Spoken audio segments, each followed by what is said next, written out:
مردہ تھا اب زندہ ہوا، کھو گیا تھا اب ملا ہے، پس وہ خوشی منانے لگے۔ پریز دا لارڈ۔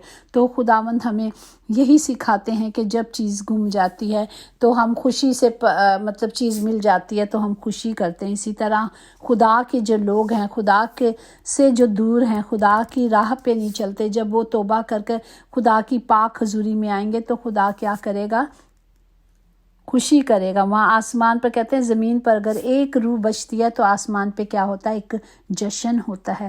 تو خداوند ہم سب کے لیے بار بار ہمیں تنبیہ کرتے ہیں، بار بار ہمیں سکھاتے ہیں کہ ہمیں اپنے گناہوں سے توبہ کرنی۔ اگر ہم توبہ نہیں کریں گے تو ہم بچائے نہیں جائیں گے۔ اگر ہم دیکھیں کہ وہ زنا میں جو عورت پکڑی جاتی ہے، لوکا یوحنا کی انجیل اس کا 8واں باب اس کی 1 سے اگر ہم دیکھیں کہ وہ عورت جو زنا میں پکڑی جاتی ہے تو وہ کیا کرتی ہے؟ وہ مطلب جو وہاں کے معلم ہوتے ہیں، جو وہاں فقی فریسی ہوتے ہیں، جو عورت کو عین فعل کے وقت پکڑتے ہیں، وہ وہاں خداوند کے بیچ میں لا کر کہتے ہیں کہ اے استاد یہ عورت زنا میں پکڑی گئی ہے، تو توریت اور موسیٰ کی شریعت کا حکم ہے کہ ایسی عورتوں کو سنسار کیا جائے۔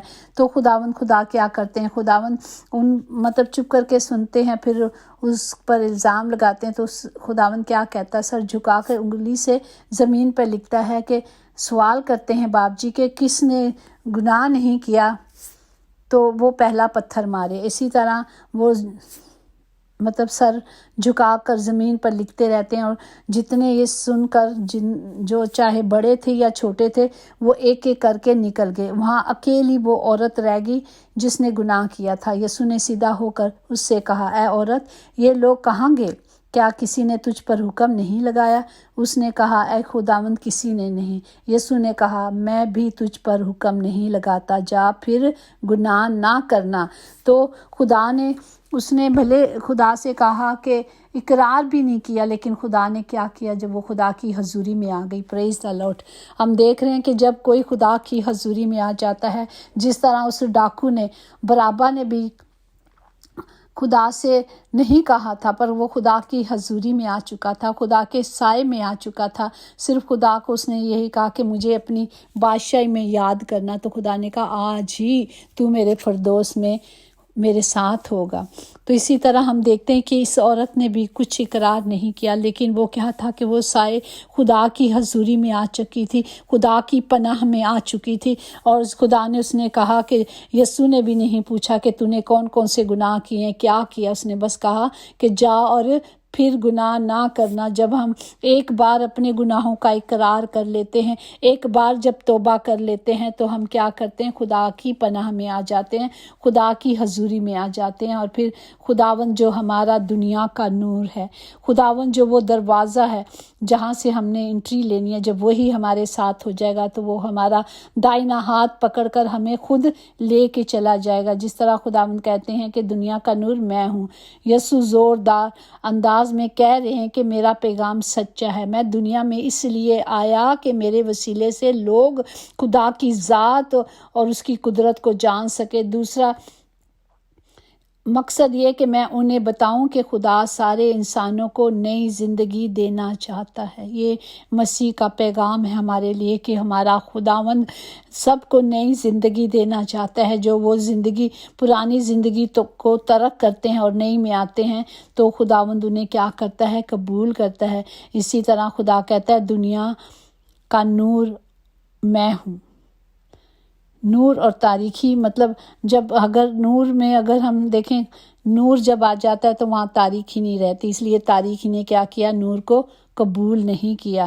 تو جس طرح ہم دیکھتے ہیں کہ متی کی انجیل میں بھی لکھا گیا ہے کہ متی کی انجیل 14 آیات میں ہے کہ تم دنیا کے نور ہو۔ وہ خدا ہمیں کہہ رہا ہے کہ ہم دنیا کے نور ہیں، اور جو شہر پہاڑ پہ بستا ہے وہ چھپ نہیں سکتا۔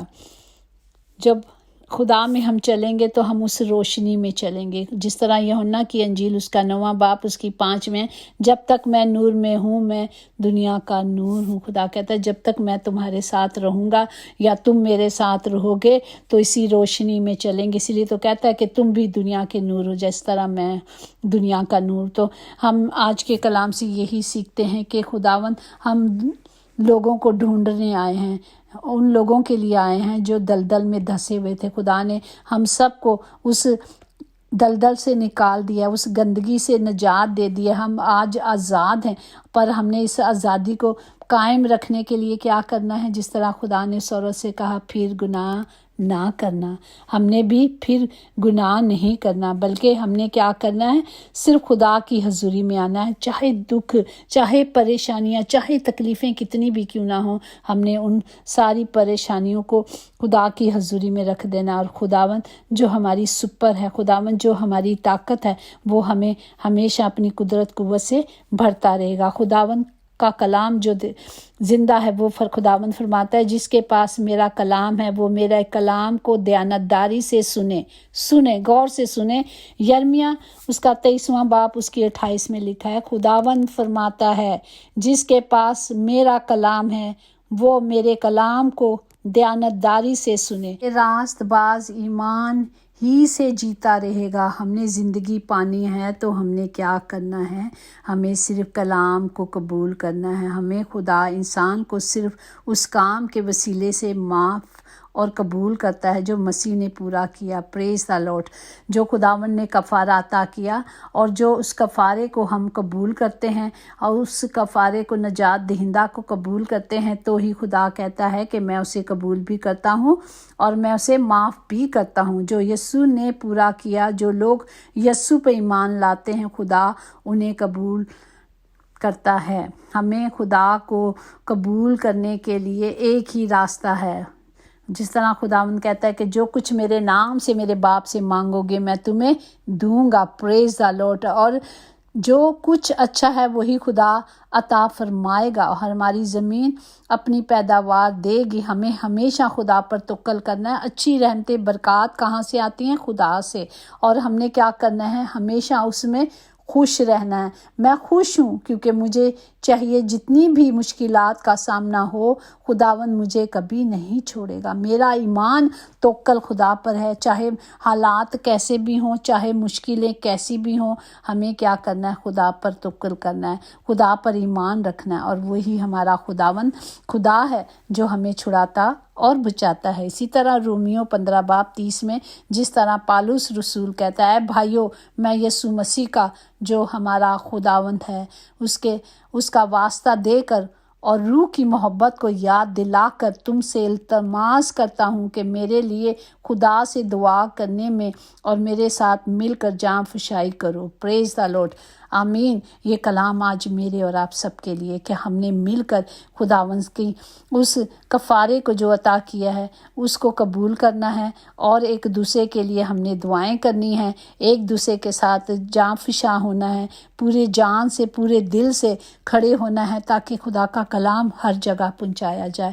یہ آج کا مقصد یہی ہے، آج کا وقت یہی ہے کہ گھر گھر میں انجیل جائے اور ہر زندگی نجات پائے، کیونکہ خدا نے کہا کہ میں گناہ گاروں کے لیے آیا ہوں۔ تو جب تک ہمارے پاس خدا کا زندہ کلام نہیں ہوگا، ہم گھر گھر جا کر خدا کے اس زندہ کلام کو شیئر نہیں کریں گے۔ لوگوں کو معلوم نہیں ہے کہ خدا کا زندہ کلام جو مجھ سے محبت رکھتا ہے، میں اس سے محبت رکھتا ہوں، جو مجھے دل سے ڈھونڈتا ہے وہ مجھے پا لے گا۔ آمین۔ جب تک ہم اسے کو نہیں ڈھونڈیں گے، یا جب تک یہ کلام دنیا کے گھر گھر نہیں جائے گا، وہ نہیں جانیں گے کہ خدا محبت ہے، اور وہ ہمیں ہی خداوند ڈھونڈنے آیا ہے، وہ اپنی کھوئی ہوئی بھیڑوں کو لینے آیا ہے۔ ہم سب جو اس میں چلتے ہیں ہم شکر کرتے ہیں، پر جن کو آج تک کلام کا نہیں معلوم، جو آج تک جانتے نہیں کہ خدا کا زندہ کلام کیا ہے، تو ہمیں یہ کلام گھر گھر پہنچانا ہے۔ پریز دا لارڈ۔ خداوند ہم اپنے ہاتھوں کو بلند کر کے سب کے لیے دعا کرتے ہیں کہ خداوند ہمارا خدا گناہ گاروں کو لینے آیا۔ آج سب توبہ کریں اور توبہ کے مافک پھل لے لیں۔ جس طرح خداوند کہہ رہے ہیں کہ پھر گناہ نہ کرنا، تو ہم نے پھر گناہ نہیں کرنا، ہم نے کوشش میں لگے رہنا ہے، اور جب تک ہم کوشش کرتے رہیں گے تو ایک دن ہم کامل بن جائیں گے، کیونکہ ہمارا خدا ہم سب سے محبت کرتا ہے، وہ ہم سب کو بچانا چاہتا ہے۔ وہ خداوند ہمارا خدا ہمیشہ کی زندگی دینا چاہتا ہے، تو ہمیں زندگی لینے کے لیے، ہمیشہ کی ابدی زندگی پانے کے لیے صرف کلام کو لینا ہے، خدا کے وعدوں کو لینا ہے۔ اور جب کلام ہماری زندگی میں پورے طور پر آ جائے گا تو ہم خوف کھائیں گے، ہم تھر تھرائیں گے، ہم گناہ نہیں کریں گے، ہم بے باکی کے گناہوں سے بھی بچے رہیں گے تاکہ ہم کامل بن جائیں۔ اس کے لیے ہم نے صرف خدا سے مانگنا ہے، اور خدا کے وعدے ہیں جو کچھ تم مجھ سے مانگو گے میں تمہیں دوں گا، اور وہ دینے والا خدا ہے۔ ہم نے کیا کرنا ہے؟ صرف اپنی زبان سے یسوع کے خداوند ہونے کا اقرار کرنا ہے، اور اپنے دل سے ایمان لا کر خدا نے اسے مردوں میں سے جلایا ہے تو نجات پائیں گے۔ ہمیں نجات کے لیے ایک ہی راستہ ہے، وہ زندہ یسوع مسیح جو ہمارا نجات دہندہ ہے، وہی راستہ ہے۔ خداوند ہم سب کو برکت دے۔ خداوند جی سب کے لیے زندگی، صحت اور سلامتی کو مانگتے ہیں، ہمیشہ کی ابدی زندگی جو صرف آپ کے پاس ہے۔ خداوند جی تمام گھروں کے خطے بھرے رہے پیارے باپ، کبھی کمی کمزوری نہ ہو، اپنے نام کے لیے سب کو استعمال کرے، آپ کا نام ہم سب کی زندگیوں میں کام کرتا رہے، یسوع کے نام سے آمین۔ یقیناً بھلائی اور رحمت عمر بھر ہم سب کے ساتھ ساتھ رہے گی، اور ہم ہمیشہ اپنے خداوند خدا کے گھر میں سکونت کریں گے۔ آمین آمین۔ Praise the Lord. God bless you all.